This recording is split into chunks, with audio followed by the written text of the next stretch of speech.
मुद्रांक विक्रेत्यांचे धरणे आंदोलन.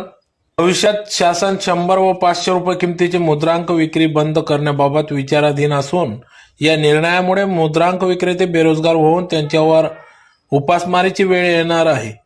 शासन धोरणाच्या विरोधात धुळ्यात मुद्रांक विक्रेते व दस्तलेखनिक यांनी धरणे आंदोलन केले. मुद्रांक विक्रेते व दस्तलेखनिक हे जनता आणि शासन यामधील दुवा म्हणून काम करत आहे. शासनाच्या ई गव्हर्नरच्या योजना ज्या ज्या वेळी शासन राबविते त्या योजना आमच्या मार्फत जनतेला पुरविण्यात मुद्रांक विक्रेत्यांनी हातभार लावलेला आहे. स्टॅम्प विक्रीची मर्यादा 30,000हून 10,000 पर्यंत आणली आहे. तसेच 1,000, 20,000 पर्यंत मुद्रांक विक्री बंद केली आहे आणि भविष्यात 100 व 500 रुपयाची मुद्रांक विक्री देखील बंद करण्याचा शासनाचा निर्णय विचाराधीन आहे. शासनाने 100 व 500 रुपये मुद्रांक बंद करू नये